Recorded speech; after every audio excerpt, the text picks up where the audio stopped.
Hi, good evening all.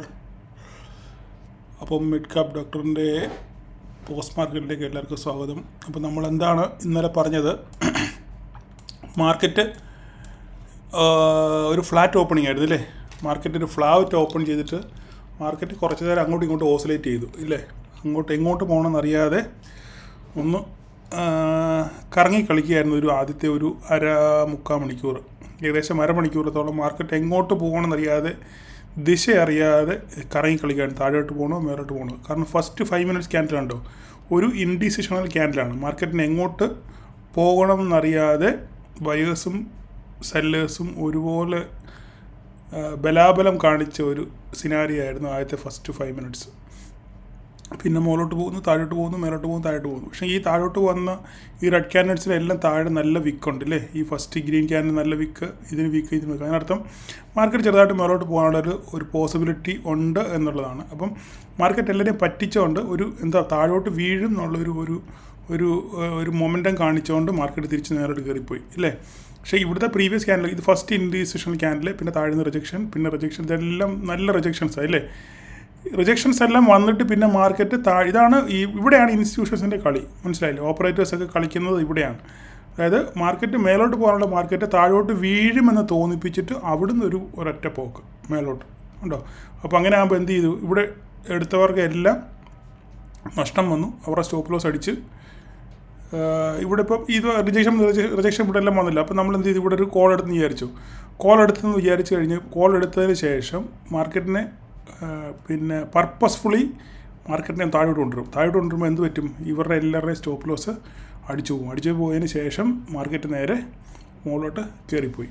അപ്പോൾ നമുക്ക് സത്യം പറഞ്ഞാൽ നമുക്ക് ഇതിനകത്തിൽ ഇന്ന് ഒരു ട്രേഡ് ഓപ്പർച്യൂണിറ്റി ഇല്ലായിരുന്നു. കാരണം നമുക്കൊരു ഓപ്പർച്യൂണിറ്റി കിട്ടിയില്ല. നമ്മളെന്താ പറഞ്ഞത്, ഇവിടെ മാർക്കറ്റ് ഒന്നുകിൽ ഇവിടെ വരണം, ഇവിടെ വന്നിട്ട് തിരിച്ച് കയറണം ഇല്ലേ, ഇല്ലെങ്കിൽ മേളത്തെ ഇവിടെ വന്നിട്ട് തിരിച്ച് താഴോട്ട് വരണം, അല്ലെങ്കിൽ ഇവിടെ നിന്ന് ബ്രേക്ക് ചെയ്ത് മേലോട്ട് പോകണം.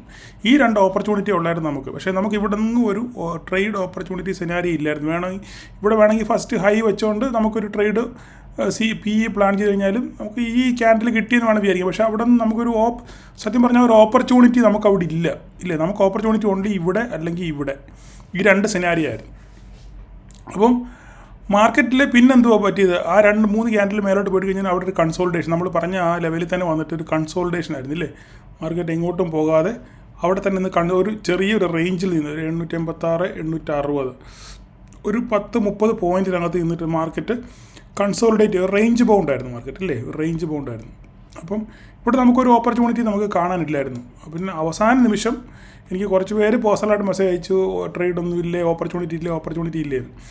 അങ്ങനെ ഓപ്പർച്യൂണിറ്റി ഇല്ലെന്ന് ചോദിച്ചവർക്ക് ഞാൻ കൊടുത്ത ഒരു ട്രേഡാണിത്. ഈ മേളിൽ വരെ വന്നപ്പോൾ ഇവിടുന്ന് നമുക്കൊരു PE പിടിക്കാനുള്ള സെറ്റപ്പ് ഞാൻ കൊടുത്തായിരുന്നു. പക്ഷേങ്കിൽ അത് വലിയ സക്സസ്, ഒരു 10-15 പോയിൻറ്റ് വിലയൊക്കെ കിട്ടിക്കാണും, അത്രേ ഉള്ളൂ. അത് നമുക്കൊരു ട്രേഡൊന്നും പറയാനൊന്നും പറ്റത്തില്ല. അതൊക്കെ ഒരു ഞാണിന്മേൽ കളിയായിരുന്നു. അത്രയും കയറിയോണ്ട് അവിടെ നിന്ന് വീഴുന്ന ഒരു ഗസ് ഉള്ളതുകൊണ്ട് അത് കൊടുത്തത് മാത്രമേ ഉള്ളൂ. എന്നാൽ തന്നെ ഇത് ക്ലോസിങ് ഇതല്ല കേട്ടോ, ഈ കാണുന്ന റെഡ് ക്യാൻഡിൽ അല്ല ക്ലോസിങ്. കാരണം ഇവിടുന്ന് ഒരു 17 പോയിൻറ്റ് മേളിൽ കയറിയിട്ടാണ് മാർക്കറ്റ് ക്ലോസ് ചെയ്തേക്കുന്നത്. കാരണം അതിൻ്റെ ആവറേജ് നോക്കുമ്പം ആക്ച്വൽ ക്ലോസിങ് വരുന്നത് ഇതിൻ്റെ മുകളിലാണ്. ഓക്കെ, അതൊക്കെ വേറെ പഠിക്കാനുള്ള സംഗതികളാണ്. അപ്പം ഇന്നത്തെ മാർക്കറ്റിൽ സത്യം പറഞ്ഞാൽ നമുക്കൊരു ട്രേഡ് ഓപ്പർച്യൂണിറ്റി ഇല്ലായിരുന്നു. അപ്പം ഇനിയിപ്പോൾ നാളെ നമുക്ക് എന്തൊരു ഓപ്പർച്യൂണിറ്റി ആണെന്ന് നമുക്ക് നോക്കാം. അപ്പം നാളെ നമുക്ക് ചെയ്യാനുള്ള ഓപ്പർച്യൂണിറ്റി എന്ന് പറഞ്ഞു കഴിഞ്ഞാൽ ഇതങ്ങ് കളഞ്ഞേക്കാം. ഇതും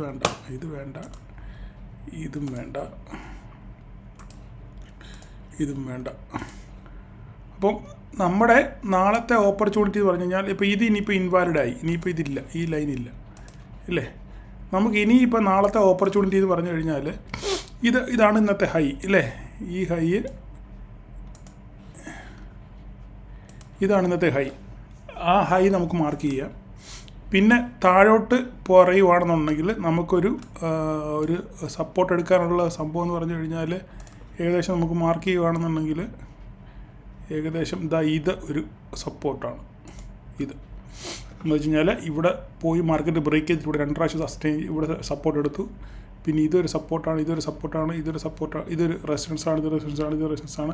അങ്ങനെ ഇവിടെ കുറേ സംഭവങ്ങളുണ്ട്. അപ്പോൾ അതുകൊണ്ട് നമുക്ക് അതിനെ ഒരു കോമൺ ആയിട്ടുള്ളൊരു സപ്പോർട്ടായിട്ട് നമുക്ക് കണക്കാക്കാം. അങ്ങനെ മാർക്കറ്റ് വരുവാണെന്നുണ്ടെങ്കിൽ ഇവിടുന്ന് തിരിച്ച് മേലോട്ട് കയറാനുള്ള സാധ്യതയുണ്ട്. അപ്പം നമ്മൾ ഇന്നലെ പറഞ്ഞതുപോലെ തന്നെ മാർക്കറ്റ് ഇനി ഇവിടുന്ന് മേലോട്ട് പോവുകയാണെന്നുണ്ടെങ്കിൽ നമ്മുടെ പ്രധാനപ്പെട്ട സംഭവം നമ്മുടെ ഈ ട്രെൻഡ് ലൈനാണ് ഇല്ലേ.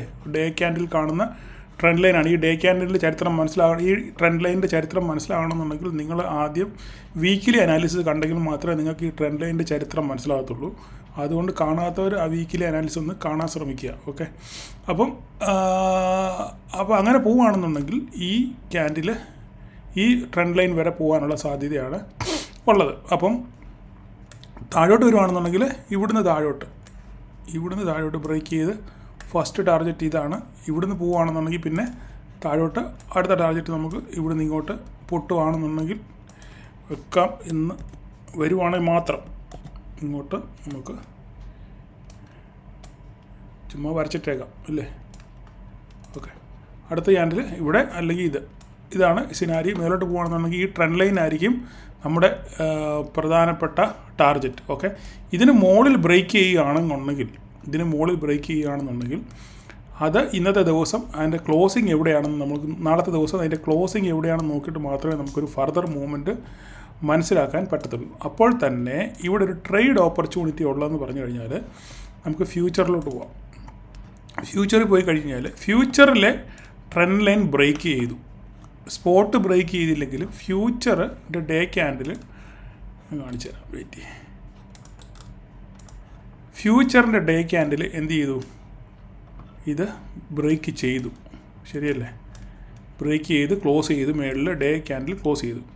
അപ്പോൾ നമുക്കിവിടെ ഒരു ട്രേഡ് ഓപ്പർച്യൂണിറ്റി ഉണ്ടെന്ന് പറയാൻ പൈസ ഉള്ളവർക്ക്, ഫ്യൂച്ചർ വാങ്ങാൻ താല്പര്യമുള്ളവർക്ക് ഇതൊരു ഹൈ റിസ്കി ട്രേഡാണ്. പൈസ ഉള്ളവർ മാത്രമേ ഈ പരിപാടിക്ക് നിൽക്കാവൂ. അറ്റ്ലീസ്റ്റ് 1-2 ലോട്ട് ആവറേജ് ചെയ്യാനുള്ള പൈസയും കൂടെ കയ്യിൽ കണ്ടേക്കണം. അല്ല ഒരു ലോട്ടിനുള്ള പൈസ വെച്ച് നമ്മൾ ഒരിക്കലും ഫ്യൂച്ചർ സെല്ല് ചെയ്യാനോ ബൈ ചെയ്യാനോ നിൽക്കരുത്. ഓക്കെ, അങ്ങനെയുള്ളവരോട് മാത്രമാണ് പറയുന്നത്. അപ്പം എന്താണ് ഓപ്പർച്യൂണിറ്റി എന്ന് പറഞ്ഞു കഴിഞ്ഞാൽ മാർക്കറ്റ് ഇനി ഞാനിതിനെ ഇച്ചിരി വലുതാക്കാം.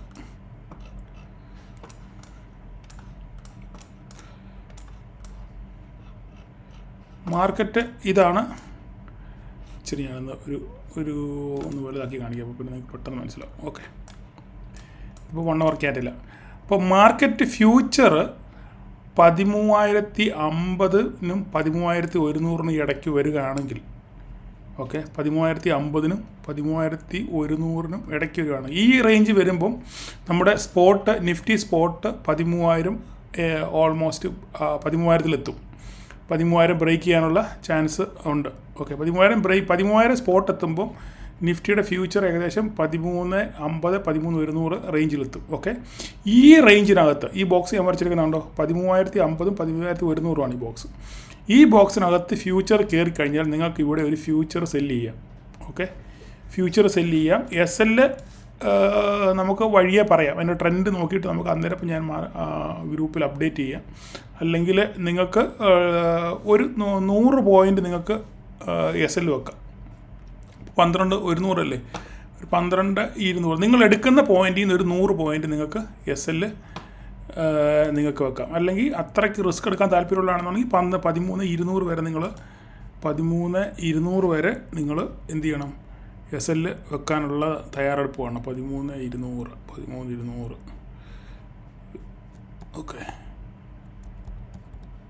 13,200 വരെ ഹോൾഡ് ചെയ്യാനുള്ള സെറ്റപ്പ് നിങ്ങൾ നോക്കണം. ഓക്കെ, ഇതാണ് ഒരു ട്രേഡ് ഓപ്പർച്യൂണിറ്റി ഉള്ളത്. അതുള്ളവർ ഫണ്ടുള്ളവർ മാത്രമേ ഈ പരിപാടി ചെയ്യാവൂ. അല്ലാത്തവർ നമ്മുടെ സാധാരണ ചെയ്യുന്നുള്ള ഓപ്ഷൻസ് ചെയ്യുക. ഇത് മന്ത്ലിയാണ്, ഒരു മാസത്തേക്കുള്ള. ഈ ഓഗസ്റ്റ് മാസത്തെ ഫ്യൂച്ചറാണ് ഇപ്പോൾ ഓടുന്നത്. ഓഗസ്റ്റ് 28 27 അന്ന് വരെ കണ്ടുണ്ട് നമുക്ക്.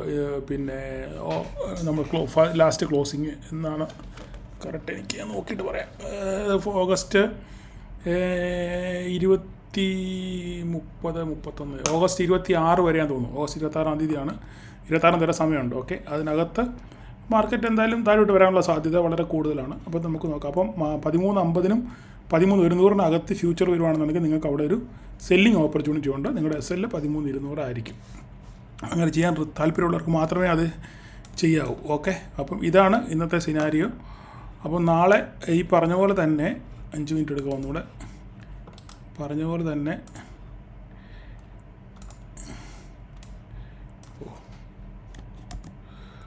പറഞ്ഞ പോലെ തന്നെ പോവുക. ഈ പറഞ്ഞ പോലെ തന്നെ ഇതിൻ്റെ മുകളിൽ ആണെങ്കിൽ സി എടുക്കുക, ഇതിൻ്റെ പോലെ താഴോട്ട് വരികയാണെന്നുണ്ടെങ്കിൽ നമുക്ക് പി നോക്കാം. ഇതിനകത്താണെന്നുണ്ടെങ്കിൽ മാർക്കറ്റ് എവിടെയെങ്കിലും വരെ വരുന്നിടം വരെ വെയിറ്റ് ചെയ്യുക. ഒന്നുകിൽ മേലോട്ട് ഇവിടെ വന്ന് എങ്ങോട്ട് ബ്രേക്ക് ചെയ്ത് നോക്കുക, അല്ലെങ്കിൽ ഇവിടെ വന്നിട്ട് എങ്ങോട്ട് ബ്രേക്ക് ചെയ്ത് നോക്കുക. ഓക്കെ, ഇതാണ് ഇന്നത്തെ സിനാരിയോ. പിന്നെ നമുക്ക് ഈ പറഞ്ഞ പോലെ ഈ മാർക്കറ്റിലെ ഓവറോൾ ട്രെൻഡ് അറിയണമെന്നുണ്ടെങ്കിൽ നിങ്ങൾ ജസ്റ്റ് വീക്കിലി അനാലിസിസ് ഇവിടെ നിന്ന് കാണുക. കണ്ടു കഴിയുമ്പോൾ നിങ്ങൾക്ക് കാര്യങ്ങൾ ഏറെക്കുറെ മനസ്സിലാവും. Okay, thank you all.